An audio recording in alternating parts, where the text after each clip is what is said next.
आज की उन्नत खेती यूट्यूब चैनल पर आप सभी मित्रों का स्वागत वंदना अभिनंदन। किसान मित्रों में हूं आपका कृषक मित्र और आप बने हैं अपने यूट्यूब चैनल प्याज की उन्नत खेती पर।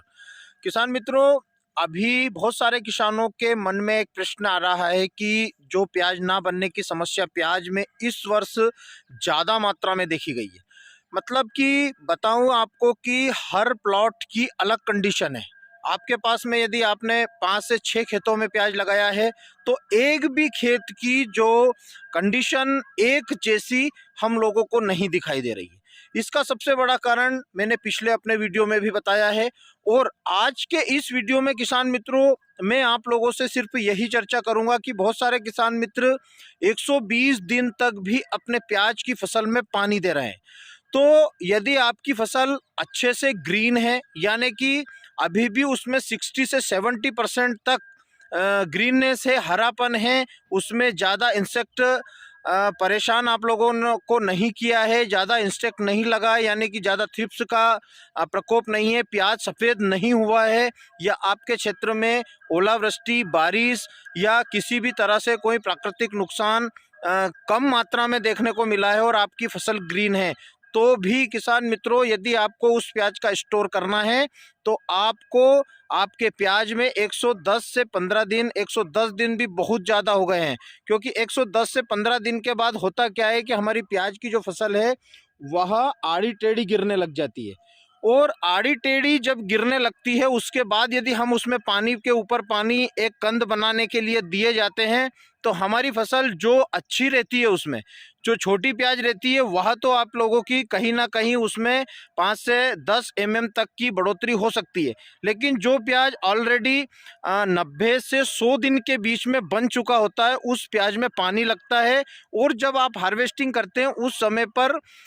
उसके पहले जब पानी निकालते हैं तो वह ज़मीन की जो नमी उसकी मुच्छे में जो बीच में जो मुच्छे रहती है वह सूख जाती है और वहाँ से उसका कंद पानी को एब्जॉर्ब कर लेता है। जो शुरुआत के दिनों में तो सड़न की समस्या उसमें दिखाई नहीं देती, लेकिन वह 15 से 20 दिन या 1 महीने के बाद आपके प्याज में नीचे से जहाँ पर उसकी मुच्छे रहती है वहाँ से दबना स्टार्ट हो जाता है और आपकी प्याज में सड़न की समस्या ज़्यादा देखने को मिलती है। आपका प्याज का जो स्टोर है वह ज़्यादा समय के लिए आप नहीं रख सकते। इसलिए जिन किसानों की प्याज में जो, जैसे मैं आप लोगों को बताऊं कि जैसे कि आड़ी गिर गई है, आड़ी गिरी हुई प्याज जो है उसमें किसान भाइयों हम लोगों को पानी नहीं निकालना है। अब जैसे ये प्याज है, ये आड़ी गिर चुकी थी यूं, अब आड़ी गिरने के बाद में यदि हम पानी निकालेंगे तो इसमें ऊपर, क्योंकि पानी पूरा पैक होके चलेगा और यहाँ से पानी भी लगेगा और यहाँ पर जो ये मुच्छे रहती है, ये जो बीच में आप लोगों को दिखाई दे रही है, ये सूख जाती है। ये सूखने के बाद में यहाँ से पानी ये कंद एब्जॉर्ब कर लेता है। पानी अंदर जाने के बाद में शुरुआत के दिनों में तो इसमें सड़न नहीं दिखाई देती, लेकिन बाद में इस प्याज में सड़न की समस्या हम लोगों को ज़्यादा दिखाई देती है। तो इसलिए जो यदि आपकी प्याज दिसंबर 1 में लगा है तो उसमें 120-25 दिन में पानी देने की हिमाकत ना करें। यदि आप कर रहे हैं तो अच्छी बात है, उस प्याज को आपको तुरंत बेचना पड़ेगा। आप स्टोर कर रहे हैं तो आपको उसमें 1 महीने या 2 महीने के बाद उसे बेचना पड़ेगा, क्योंकि उसमें सड़न की शिकायत आ जाएगी। बहुत सारे महाराष्ट्र के क्षेत्रों में प्याज की फसल बहुत बढ़िया कंडीशन में थी, लेकिन अभी ये जो पिछले 4-5 दिनों के पहले वहाँ पर ओलावृष्टि और बारिश जो हुई है, क्योंकि हार्वेस्टिंग का समय रहता है 110 से 120 दिन के बीच में, बहुत से किसान मित्र अपनी ज़मीनों के हिसाब से उसकी हार्वेस्ट कर लेते हैं, लेकिन बारिश का हार्वेस्ट से लगभग 4-5 दिन पहले होना और फिर हार्वेस्ट करना, यानी कि उसकी पत्तियां गीली हो जाती है, पत्तियां खराब होती है, पत्तियों में सड़न की समस्या आती है। प्याज जैसे कहते हैं आपका जो प्याज है उसकी पत्तियों में पानी लगता है और पत्तियों में पानी लगने के बाद वह नंगा हो जाता है। नंगा होने का मतलब यह है कि वह कवर पत्ती को छोड़ देता है। अब कवर पत्ती उसने छोड़ दिया तो आपकी जो क्वालिटी है वह खराब हो गई। तो ऐसे में किसान भाइयों आप यदि स्टॉक प्याज का कर रहे हैं तो सोच समझकर प्याज का स्टॉक करें। अच्छे प्याज का स्टॉक लाभकारी रहेगा। आप यदि सेकंड नंबर का प्याज यानी कि एवरेज प्याज का स्टॉक कर रहे हैं, पानी में गीला हुआ या गार में या ओलावृष्टि में जो खराब हुआ प्याज है, आपकी साइज तो बन चुकी है लेकिन ओलावृष्टि हो चुकी है, ऐसे प्याज का स्टोर यदि आप कर रहे हैं तो उसको समय समय पर देखते रहें। अब आज का ये वीडियो बनाने का मेरा मुख्य उद्देश्य यही है कि बहुत से किसान मित्रों के कमेंट्स ऐसे आए हैं कि आपने प्याज का स्टॉक करने को कहा है, तो प्याज का स्टॉक सुपर प्याज का कीजिए। जो प्याज दिसंबर एंड में भी लगा और पूरे दिसंबर के महीने में लगा है, तो कुछ प्याज जो 15 दिसंबर के पहले लगे हैं उन प्याजों में 50% तक ना बनने की समस्या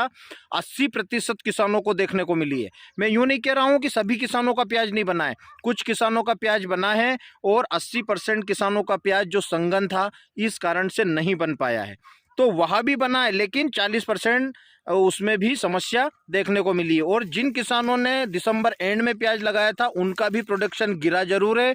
20% नुकसान उन किसानों के खेतों में भी देखने को मिल रहा है। तो ऐसे में किसान भाइयों, मैंने स्टॉक करने का बोला है तो बिल्कुल ये ना समझें कि पूरा माल जो भी आपके पास में है खराब है, अच्छा है, एवरेज है, गोल्टा गोल्टी जो भी माल है, आप यदि गोल्टे का स्टॉक कर रहे हैं तो वह भी कलर पत्ती वाला होना चाहिए। जो प्याज में कलर पत्ती नहीं है उस प्याज को समय रहते हुए आपको जहां भी बाजार अच्छा लगे उस प्याज को बेच देने में ही ज़्यादा फायदा है, क्योंकि अभी युद्ध का माहौल चल रहा है और जैसे ही युद्ध का माहौल खत्म होता है उसके बाद ही प्याज में कुछ सुधार हम लोगों को देखने को मिलने वाला है। तो किसान भाइयों, स्टॉक करें लेकिन अपने विवेक का निर्णय लेकर जरूर करें। अपनी प्याज कैसी है, क्योंकि इस बार हर किसान की प्याज अलग अलग है।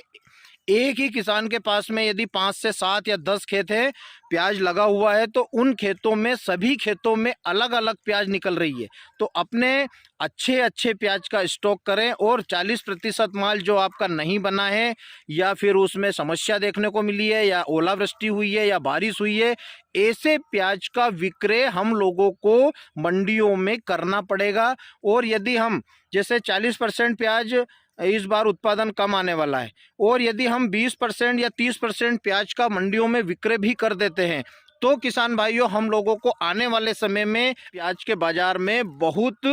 अच्छा सुधार एक तरफा देखने को मिल सकता है। यदि सभी किसानों ने पिछले वर्ष की तरह 2 नंबर माल, गोल्टा गोल्टी माल, गुल्ला माल या फिर